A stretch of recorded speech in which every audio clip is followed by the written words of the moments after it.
আপনারা দেখেছেন যে ফারাক্কার 44টা গেট খুলে দেওয়া হয়েছে, তিস্তার সকল গেট খুলে দেওয়া হয়েছে।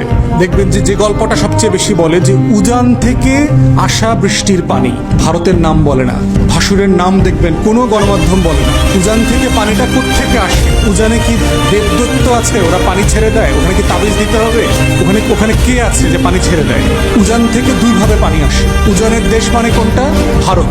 উজান শব্দের মানে বাংলাদেশিদেরকে বুঝতে হবে, উজান মানে হচ্ছে ভারত, আমরা ভাটির দেশ। তো উজান থেকে দুইভাবে পানি আসে। উজান থেকে পানি আসে, একটা হচ্ছে বৃষ্টির পানি আসে।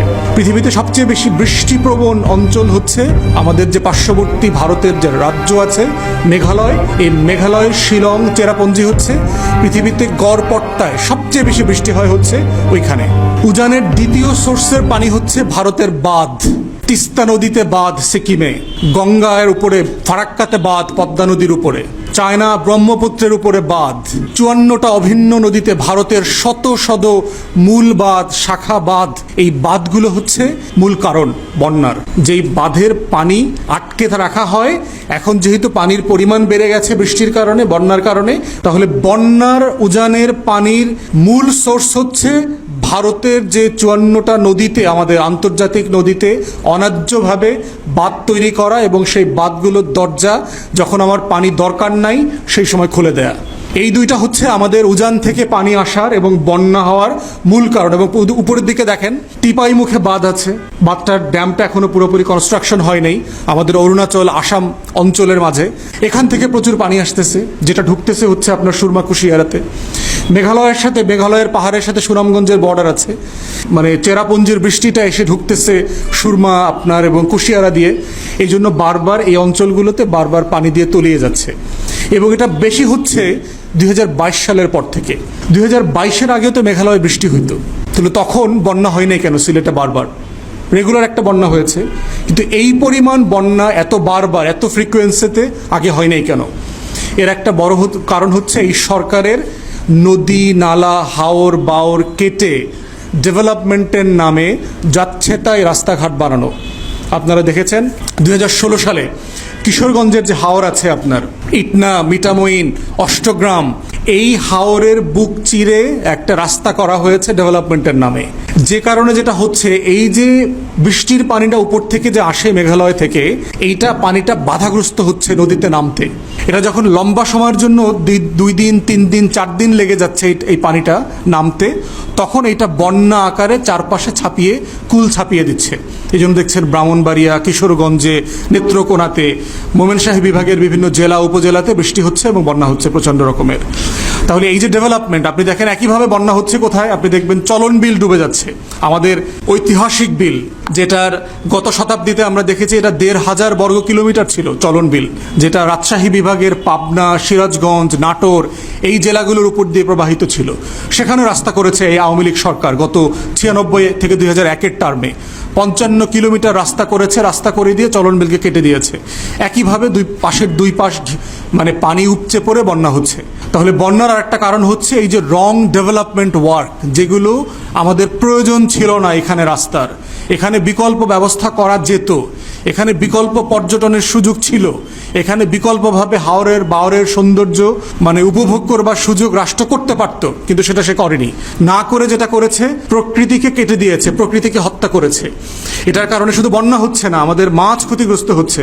বিল অঞ্চলের মানুষ, হাওর অঞ্চলের মানুষদেরকে জিজ্ঞেস করবেন আজ থেকে 10 বছর আগে, 20 বছর আগে, 30 বছর আগে যে শত শত প্রজাতির মাছ পাওয়া যেত, জেলেরা বলবে এখন এই মাছগুলো নাই, হারিয়ে গেছে, কোনো মাছ নাই এরকম। তাহলে শুধু আমার বন্যা হচ্ছে না, আমার মাছের ক্ষতিগ্রস্ত হচ্ছে, চাষবাসের জমি নষ্ট হয়ে গেছে, পলিউশন বেড়েছে। তার একটা কারণ হচ্ছে আপনার নদীর নাব্যতা, যে প্রত্যেকটা নদীতে যে গভীরতা থাকা দরকার এই গভীরতাটা নাই। গভীরতাটা কেন থাকে না নদীর? একটা কারণ হচ্ছে এই যে কৃত্রিমভাবে যে ভারত বাদ দিয়েছে, নদীর যে একটা স্বাভাবিক জীবন ছিল এই জীবনটা ক্ষতিগ্রস্ত হয়েছে, সে আহত হয়েছে। প্রত্যেকের আমাদের যাদের জীবন আছে, প্রত্যেকের জীবনের একটা স্বাভাবিক বাহন আছে, স্বাভাবিক চলমানতা আছে। বাদ দেবার কারণে যেটা হয়েছে, যেই মাটি কাদা তারপরে বালি ধুলা কণা যেগুলো চলে আসে পাহাড় থেকে, এগুলোর যে গতিতে পানিতে ঠেলে নিয়ে সাগর পর্যন্ত যাবার কথা ছিল, এইটা সেই গতিতে পারে না। তখন সে জায়গায় জায়গায় আটকে যায়। এই আটকে যাওয়াটা যখন বড় আকার ধারণ করে ওই জায়গাটাকে আমরা তখন চর বলি, যে আমরা দেখবেন যে চর জেগেছে বলি। এই চরটা জাগলো কেন, কিভাবে জাগলো? এটা জেগেছে কারণ এই যে নদীর পানির সাথে যে বালু আসছিল সেটা যে গতিতে পানির স্রোতে বঙ্গোপসাগরের দিকে চলে যাওয়ার কথা ছিল এটা সে যেতে পারে নাই। তো নদীর নাব্যতা কমে যাচ্ছে, এটার প্রথম কারণ হচ্ছে বাঁধ। 54টা নদীতে ভারত যে বাঁধ দিয়েছে এগুলো। দ্বিতীয় কারণ হচ্ছে আমাদের সবার, ভারত এবং চায়না থেকে যে পলিউশনের প্লাস্টিক আসতেছে, ঠিক একইভাবে বাংলাদেশিরাও প্রচুর পরিমাণে প্লাস্টিক দূষিত, তারপরে আরও যারা দূষিত যত কণা আছে, বিভিন্ন কেমিক্যাল ওয়েস্ট। আপনারা পুরান ঢাকায় যাবেন, দেখবেন বুড়িগঙ্গার পাশে দিয়ে কিভাবে ময়লা ড্রেন দিয়ে ময়লা কেমিক্যাল বের হচ্ছে সেখানে। এই ময়লাগুলো, প্লাস্টিকগুলো মাটির নিচে জমে থাকে, জমে আস্তরের পর আস্তর হয়। আমরা গত কয়দিন আগে, কত বছর 2-3 আগে দেখলাম বরিশালের কীর্তনখোলা নদীর 26 দিন ধরে ড্রেজিং করতেছে, শুধুমাত্র প্লাস্টিক এসছে, শুধুমাত্র প্লাস্টিক আসতেছে। তাহলে এই যে আমাদের নিজেদের কামাই 2 হাতের, যে এই প্লাস্টিকগুলো কিভাবে বর্জ্য অপসারণ করতে হবে, বাজে পানি, নোংরা পানি ঢোকা বন্ধ করতে হবে, প্লাস্টিক যেন নদীতে না যায় সেটা কিভাবে বন্ধ করা যায়, তার কোনো উদ্যোগ, চেষ্টা আমাদের পরিবেশবিদরা, পরিবেশ আন্দোলন যারা করছেন তারা বলবার পরেও কোনো উদ্যোগ নেওয়া হচ্ছে না। অতএব নদীর যে গভীরতা সেটা কমে যাচ্ছে। বন্যার আর একটা কারণ হচ্ছে যে নদীর পানির সাথে কানেক্টিভিটি থাকে, দেখবেন আমরা যেটাকে খাল বলি, বের বলি, ঝাপসা মানে ছোট ছোট কানেক্টিং নালা থাকে যেখানে পানিগুলো জমে। আপনি দেখবেন এই নালাগুলো যেগুলো শহরের মধ্যে ছিল এগুলো সব ভরাট হয়ে গেছে। নদীর পাড় ঘিরে যারা দখলদার আছে সরকারি দলের, এরা দেখবেন পাড় ঘিরে ঘিরে দালান কোঠা করছে। তো নদীর পানি যে ছোট ছোট বের নালা দিয়ে যে পাশে গিয়ে থাকবে, জমে থাকবে, এই জমে থাকার মাটিটা এখন আর নাই।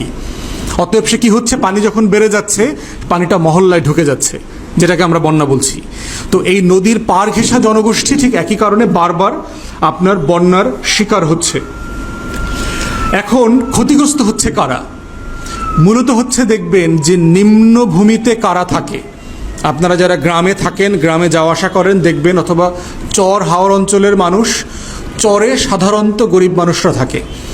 বাংলাদেশে এই যে হাজার হাজার চর জেগেছে, সাধারণত ভূমিহীন কৃষকরা ওইসব এলাকাতে বসবাস করে, যার জমি নাই থাকার, তার অথবা আপনার বাসস্থানের জায়গা নাই, কৃষি উৎপাদন করবার মতো কোনো জায়গা নাই, তারা চর অঞ্চলে থাকেন। এবং যেহেতু বন্যা হলে পানি বেড়ে গেলে এই চরের মানুষজন, চরটা প্রথম ডুবে যায়। অতএব চর অঞ্চলের গরিব মানুষগুলো বেশি ক্ষতিগ্রস্ত হয়। এবং বারবার দেখবেন একই মানুষ, একই ঘরটা, একই বাড়িটা, একই গ্রামটা বারবার ডুবে যায়।